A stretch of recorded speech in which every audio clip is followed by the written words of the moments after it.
What's going on, everyone? I'm Steve from Burke Family 54 Comics, and in today's video, we're going to be doing a non-spoiler review of Absolute Batman #2. Make sure you guys like, subscribe, tell your friends, and consider joining the channel, as well as we're doing a November giveaway. If you just want to click the join button below, become a channel member for just $1.99. You can be entered to win all of these amazing comic books from the 616comics.com. So I got to read a early version of Absolute Batman #2. I actually was in the right place at the right time. The writer, Scott Snyder, was asking people what they thought of Absolute Batman #2 for those that got an advanced copy. I reached out to him and I'm like, hey, I would love an advanced copy to be read from me and to be reviewed here on the YouTube channel. And he just DM'd me a link to download a copy of it.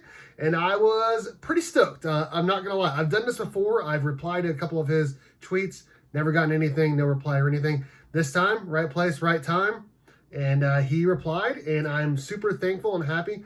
Thank you again to the amazing writer, Scott Snyder. I've been a huge Batman and Scott Snyder fan for years. Writer of arguably the second best Batman story of all time, or one of the best Batman stories of all time, The Court of Owls. I love that. I read it every single year over the summer.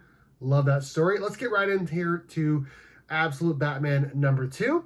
So this is a non-spoiler review. What I will say is that the hype is real. It is just as good, if not better, than issue #1, where we establish this new Batman in this new universe. I love what they've done with Alfred, making him basically kind of like the Jim Gordon of this story. If you're kind of trying to like relate it to Batman Year One, written by Frank Miller.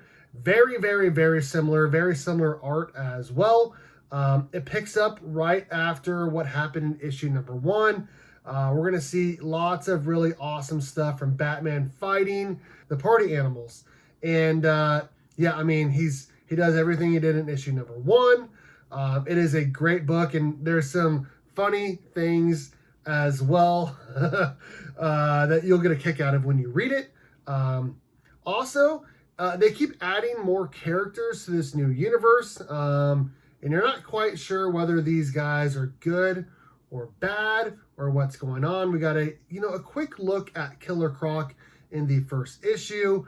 We got a glimpse of the Joker at the very end of issue #1, which I would imagine would probably be in the second story arc. And they've added more characters in this book as well. You get a look at also some other things that are happening with the Batman family. I'm not going to get too much into it, but they've done a really cool thing in terms of keeping Batman's... obviously, we know that they killed off Batman's dad, Thomas Wayne, in issue #1. They did not show whether or not they killed off the mom. So that really, you dive into that here in issue #2. You dive into, some Barbara, some Commissioner Gordon stuff. You dive into where Batman has been in terms of like where his mind is following the death of his dad. You see kind of who his friends are in this book. And you also get a glimpse into, again, just how big of a threat and how gruesome Roman is, the Black Mask. They've really tried to play him up as a huge threat for this first story arc, The Zoo. And they continue to do that here in issue #2. You also get some classic Batman moments where it looks like he's, his back is up against a wall.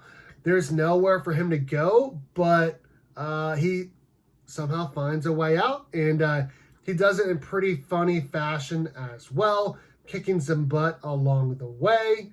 And then we get another very classic ending that you're not quite sure whether it leads into the the third book, or if it leads just more into the future, the world building here for the Absolute Universe, which, by the way, I have read issue #1 of Absolute Superman, issue #1 of Absolute Wonder Woman, and then, of course, issue #1 and 2 of Absolute Batman. And what I can say, as I'm relating to the entire universe, is it's very fun, very vast. Each book is very different from the other. I would definitely still put Absolute Batman as the best among the three, but the art for Absolute Superman makes the other two books look not as good, because I feel like the art in that book is otherworldly. Like, it is so good. The artist is I'm sure it's on the screen right now. I forgot who it was, but the art is amazing for Absolute Superman. Absolutely amazing. I wasn't a huge fan of the art in Absolute Wonder Woman. It kind of reminded me a lot of Silver Surfer Black.